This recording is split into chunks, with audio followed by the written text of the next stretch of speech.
Muy bien, pues siguiendo con esa medicina síncope integrativa, vamos a seguir integrando y vuelve a tener la palabra la directora nacional de la Estrategia de Medicina Personalizada de Roche, doña Teresa Ramos.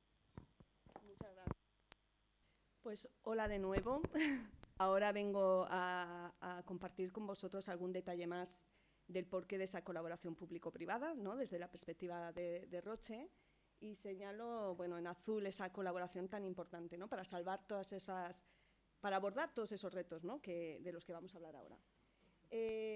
Bueno, esto es un resumen muy sencillo, ¿eh? De retos tenemos muchísimos, pero algunos de ellos, ¿no? Estos son datos o una perspectiva mundial, pero en España pues seguimos la misma pauta, ¿no? Pues que cada vez hay más población, ¿no? Cada vez afortunadamente vivimos más, ¿no? Y también es verdad que están creciendo muy mucho las condiciones crónicas, ¿no? Las enfermedades crónicas que suponen un impacto muy grande para el sistema sanitario, ¿no? Entonces está claro que tenemos que ser creativos en el fomento de una medicina transformadora, de una medicina futurista, ¿no? Que nos permita tener cada vez mejores resultados en salud, ¿verdad? Porque todos queremos vivir más y vivir mejor, pero también de forma sostenible, ¿no?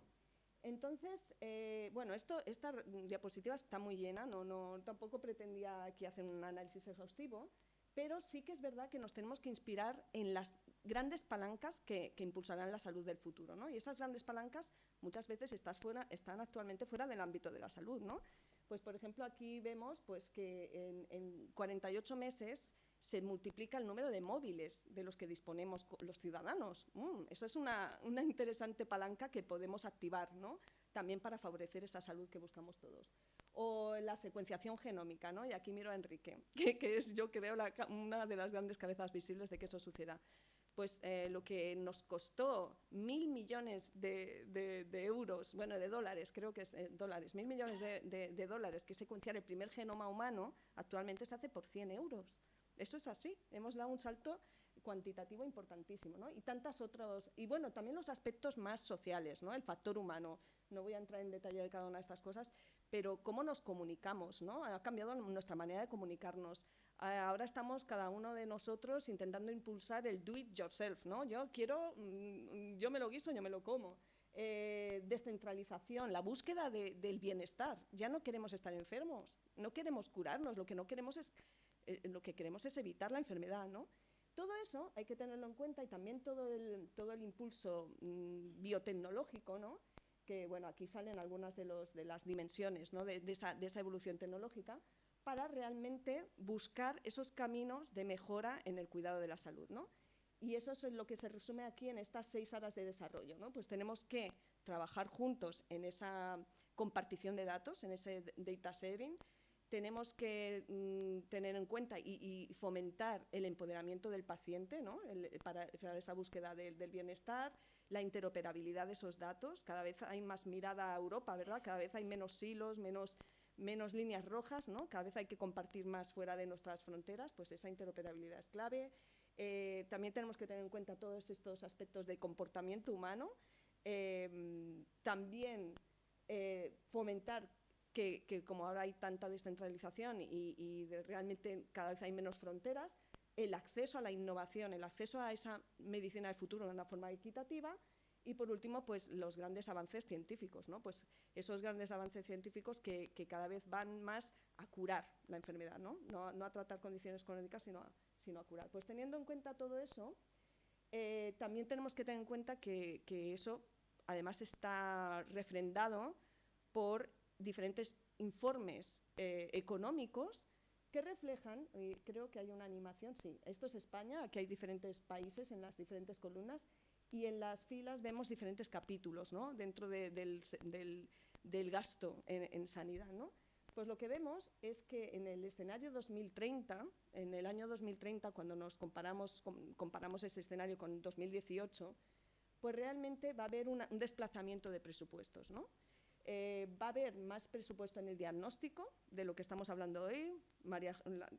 Las dos María José, perdonadme que os agrupe, a mí me da mucha rabia, tengo una hermana y siempre nos llamaban las chiquillas, me da una rabia infinita, pero voy a seguir la pauta de Pilar. Va a haber 14.000 millones más en medicina preventiva, en el cuidado de esa salud, 13.000 millones más en salud digital, en empoderamiento digital del paciente, también del profesional sanitario. Va a haber también 7.000 millones más en las estructuras administrativas de gestión de toda esta sanidad del futuro, y donde va a haber menos gasto va a ser en medicamentos, porque si realmente detectamos antes la enfermedad, evitamos condiciones severas, condiciones de enfermedad avanzada, eso va a generar menos necesidad de fármacos, y estos fármacos, como he dicho antes, estos fármacos van a ser también diferentes, mucho más innovadores y mucho más buscando evitar enfermedad avanzada y curar, ¿no? Entonces, esto de ahí viene, ante toda esta situación, ¿no?, de evolución de la forma, de la condición humana, evolución tecnológica, los retos a los que nos afrontamos, pues a lo que nos enfrentamos, pues hay que remar juntos, ¿no? Y remar rompiendo el statu quo, ¿no? Rompiendo esa relación, por ejemplo, yo que hablo desde el punto de vista de la industria, ¿no?, rompiendo esa relación de proveedor-cliente, ¿no? Y realmente trabajando mano a mano, cada uno aportando su talento, cada uno aportando su pieza del puzzle, ¿no?, para salvar todos esos retos. Y ahora entro un poquito más en detalle de qué podemos, cuál es nuestro talento, ¿no?, desde Roche, qué aportamos nosotros a esta cátedra, qué aportamos a Andalucía, ¿no? ¿Qué aportamos al sistema al final, ¿no? Pues lo que intentamos aportar es enriquecer estos capítulos, ¿no?, dentro de ese viaje del paciente por el sistema sanitario, ¿no?, aportando cada vez más en screening, en detección precoz. Ahora explicaré un caso de uso para que todos veamos un poco por dónde vamos. Seguimos apostando mucho por el campo del diagnóstico, un diagnóstico de precisión, una comprensión profunda de la biología de la enfermedad, para poder realmente, lo que comentaba María José, ¿no?, ese soporte a la decisión clínica, ¿no?, esa toma de decisión informada. Y todo esto no en oncología, que es donde más estamos pensando, en oncología, por supuesto, pero en todos los ámbitos, ¿no?, en todos los escenarios clínicos. Otro capítulo importantísimo, seguir también, claro que sí, innovando en terapias, cada vez que sean... La innovación en una terapia no solo es que haya una nueva terapia, es que esa terapia, por ejemplo, se la pueda autoadministrar el paciente en su domicilio. Eso es innovación y eso es maravilloso, ¿no?, porque eso hace que nuestro proyecto de vida sea compatible con nuestro momento de enfermedad, ¿no?, en un momento dado. La monitorización de la que hablaba antes, ¿no?, que es esa monitorización de captar la voz del paciente, ¿no?, qué opina el paciente, y tener en cuenta esa voz del paciente a la hora de tomar decisiones, ¿no? Pues eso se consigue también a través de la monitorización digital de ese paciente, y también ser capaces de anticipar remisión o progresión de la enfermedad, ¿no?, para tomar decisiones cada vez más anticipadas, ¿no?, más precoces. Bueno, estas son como las María Josés han hablado de todo esto, voy a pasar un poco por encima, pero son los grandes titulares, las tecnologías en las que más nos vamos a apoyar para conseguir alimentar esos momentos de viaje del paciente son las que se reflejan aquí. Imagen clínica, la imagen radiológica tiene un poder infinito y podemos conseguir extraer mucha más información de la que hacemos actualmente de esta imagen. En el campo de la oncología, sobre todo patología digital, y se me va la mirada Enrique otra vez, pero el tema de cada vez más extraer también información de esa imagen morfológica, histológica del tumor. Digital Health, ¿no?, salud digital, que es todos los dispositivos móviles para capturar datos pasivos y activos del paciente. El tema de Real World Data, del que también han hablado las María José, ¿no?, el tema de utilizar los datos para una mejor toma de decisión, ¿no?, a diferentes ámbitos, estratégico, clínica. Y el DNA tumoral circulante, de nuevo, este capítulo es específico para oncología, ¿no?, pero el resto es universal para cualquier escenario. Y bueno, y realmente aquí solo deciros que todo esto exige una inversión importante, ¿no?, es muy ambicioso, ¿no?, picar piedra, investigar, explorar nuevos escenarios e intentar aportar valor en otros ámbitos, más allá del que nos definiría en un principio, que es el de los fármacos, y para ello, pues Roche invierte un 23% de sus ingresos. O sea, cada año invertimos un 23%, bueno, este sobre todo es el último año, pero veis que ha ido creciendo a lo largo del tiempo, y estamos en la línea de empresas high-tech, ¿no?, como Alphabet, que es una afiliada de Google, o a Amazon o Apple, ¿no? Y esto es que es necesario, y por eso estamos aquí también, porque hay que invertir para que también colaboremos y construyamos juntos, ¿no? Esto es, nada, una mirada a que esto somos también honestos en que todos solos no lo podemos hacer, pues estos son todas las alianzas que tenemos con otros socios tecnológicos para que toda esa innovación y ese valor para los pacientes llegue antes. Si lo tenemos que hacer todos nosotros, Roche, en nuestras cocinitas, no vamos a hacer tan rápidos, ¿no? Y lo que quería ya en la última parte de esta intervención es profundizar en estos dos círculos rojos, que es, y me disculpo ante aquí expertos en el área de neurociencias o en otras áreas, pero sí que un caso de uso que es cáncer de pulmón, para ejemplificar de qué estás hablando, Teresa, que muchos de vosotros estaréis diciendo, qué bonito suena, pero ¿qué significa todo eso, ¿no? Pues me centro ahora en cáncer de pulmón. Podríamos extrapolar esto a Parkinson o podríamos extrapolarlo a, ¿no?, atrofia muscular espinal.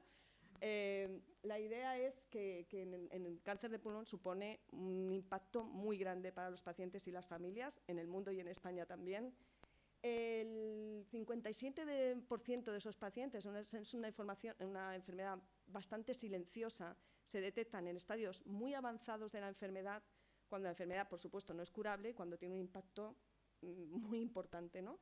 De hecho, esos pacientes que se diagnostican tarde, en fases avanzadas, su mediana de supervivencia a 5 años es del 5,8%. O sea, a 5 años vista, esos pacientes saben que tienen muy poca probabilidad de estar vivos, ¿no? Si diagnosticamos esa enfermedad en estadios iniciales, pues si fuéramos capaces, ¿no?, de, digamos, impulsar toda esa tecnología, ese conocimiento, ese trabajo colaborativo de todos nosotros para detectarlo cuanto antes, esos pacientes vivirían, la mediana de supervivencia sería del casi 60% a 5 años. O sea, imaginaos cómo podemos cambiar la vida de tantas personas, ¿no? Ese es uno de los digamos, hechos o señales que nos hicieron apostar y enfocarnos a cáncer de pulmón, ¿no? Y lo que ahora os explicaré así por encima es que cómo fomentar, pues en esto estamos más inmaduros, por eso no lo he señalado, ¿no? Cada vez más el screening poblacional, o sea, ir a estrategias de screening de población sana, a, digamos, alimentar a través de la inteligencia artificial, bueno, ahora os lo explico un poco mejor, esa detección de alto riesgo en población sana, o sea, ser capaces de identificar qué pacientes tienen una alta probabilidad de desarrollar un cáncer de pulmón o ya lo tienen en ese momento a través de inteligencia artificial. Herramientas también de inteligencia artificial para extraer mucha más información y estratificar mejor la enfermedad a través de una imagen radiológica. También ahora os explico dos detalles. También ser mucho más capaces de extraer información a través del tejido tumoral, ¿vale?, que eso es lo que pone aquí, Biopsy Collection and Digital Pathology, y hacer, que en esto ya, para esto sois duchos, es que sois expertos, que es en todo este perfil molecular del paciente, ¿no? Pues todo eso es la inteligencia artificial la que vamos a tener que ir impulsando para generar más valor, ¿no? Y lo único que así como datos es que esta es la curva de supervivencia global cuando, dependiendo de en qué estadio detectes la enfermedad. Estos son los estadios, 1 hasta el 4. Imaginaos cómo cae la supervivencia. Y lo que se ha demostrado es que en cáncer de mama, que sí que hay un programa de screening, ¿no?, afortunadamente, la mejora en resultados en salud es brutal y lo sería igual si impulsáramos esas mismas estrategias en cáncer de pulmón. Pero ¿qué pasa? Que realmente hacer un TAC, por ejemplo, de baja dosis a toda la población, a una cohorte de la población, puede ser inabarcable desde un punto de vista presupuestario. Lo que proponemos es un primer algoritmo que lo que hace es identificar qué son esos puntos rojos, los pacientes personas con un alto riesgo de tener cáncer de pulmón en ese momento, a través de datos de historia clínica.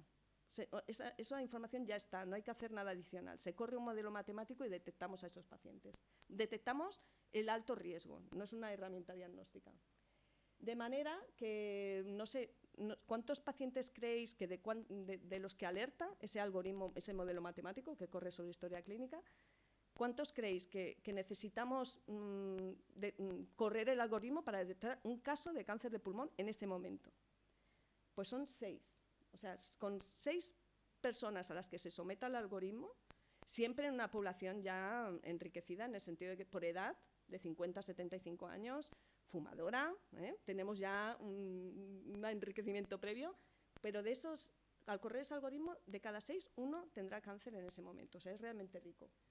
Pero eso genera otra necesidad, ¿no? Consecuente. Es maravilloso detectar a esos pacientes pronto. También, no lo he dicho antes, pero se detectan tanto en enfermedad avanzada como temprana, o sea, que es igual de sensible en enfermedad temprana como avanzada, pero eso va a requerir más recursos de radiología, ¿no? Porque luego hay que confirmar esos pacientes. Pues el segundo algoritmo que proponemos es estratificación, o sea, ayudar digamos, a soporte a la decisión diagnóstica del radiólogo, ¿no? Ayudar a estratificar la enfermedad y a ser mucho más precisos en establecer enfermedad benigna, maligna o el tipo incluso de enfermedad maligna. Otro capítulo, y en esto ya no me extiendo mucho, es la necesidad, una vez diagnosticado el paciente, de hacer un diagnóstico genómico, porque fijaos, este es un paper de Nature del año pasado. Cada vez hay más terapias para estos pacientes oncológicos, pero esas terapias son personalizadas, dependen de un biomarcador, que es lo que está en negrita. Pues claro, si no tenemos la información sobre ese biomarcador, no va a ser posible acceder a esas terapias, ¿no? Y esta es otra diapositiva que demuestra el número de biomarcadores creciente. Imaginaos, este último escenario es 2025, solo en cáncer de pulmón, ¿no? O sea, es necesario hacer secuenciación genómica para tener esta información. Y en eso sois pioneros, absolutamente, Andalucía, ¿no? Pero la idea es que proponemos incluso un algoritmo que sobre la imagen de histología del laboratorio de anatomía patológica, que esa imagen ya existe, ¿no? Y que cuesta céntimos, ¿verdad, Enrique? Teñir por hematoxilina y eosina un corte de tejido. Pues también saber qué pacientes tienen una alta probabilidad de tener alteraciones genómicas, de forma que esos pacientes donde sabemos que va a haber una alteración genómica, no sabemos muchas veces cuál, serían a los que se les practicaría una secuenciación genómica masiva, ¿no? Porque pensad que cada vez hay más escenarios donde hay que, ¿no? Analizar el perfil genómico, la monitorización de la que hemos hablado, o sea, no sabemos si eso va a ser sostenible, ¿no? Pues este algoritmo nos puede ayudar a seleccionar a esos pacientes. Y bueno, y sencillamente decir que ese diagnóstico genómico, pero a vosotros no hay que convenceros, pues realmente tiene un impacto en vida pues importantísimo, ¿no? El hacer ese diagnóstico genómico, fijaos las curvas de supervivencia, tanto si lo haces en tejido, que es la curva naranja, como en biopsia líquida, que es la curva azul clarito, el paciente vive mucho más que un paciente al que no se le haga ese perfil genómico. O sea, está claro que hay que ir hacia ahí, ¿no? Y lo último, ya está, bueno, y ahí ya acabo, es la monitorización del paciente remota, ¿no? El hecho de que por el simple hecho de tener una aplicación móvil el paciente pueda vivir más, porque la mediana supervivencia crece, y vivir mejor porque se siente más cuidado, más acompañado, ¿no? Y podemos, además de la supervivencia, de mejorar la calidad de vida, ¿no? Porque tiene menos efectos adversos, como decía antes Isaac, de menos hospitalizaciones, menos visitas a urgencias, porque está más controlado. Y también, antes creo que se ha mencionado en esta mesa, ¿no? el tema de la atención primaria, ¿no? Pues empoderar la atención primaria para poder, ¿no? gestionar y acompañar a este paciente crónico, ¿no? Y ya con esto solo decir que el guiño es que aunque haya hablado de pulmón, esto lo estamos ampliando y extendiendo y explorando en hematología, en mama, en colorectal, en neurociencias. O sea, que esto, la idea es ir ampliando todo y divulgando y trasladando ese conocimiento a otras áreas, ¿no? Y estos son todos los algoritmos y las herramientas que estamos explorando y validando.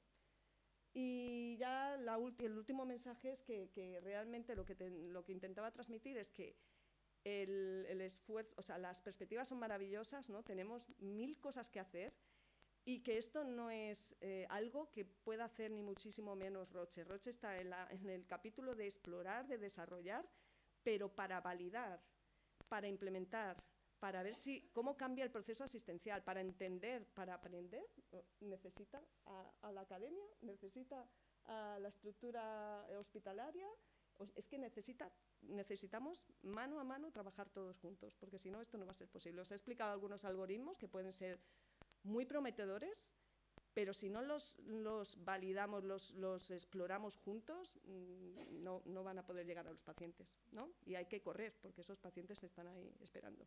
Así que mil gracias, Blanca, Pilar, Isaac, y gracias a todos vosotros.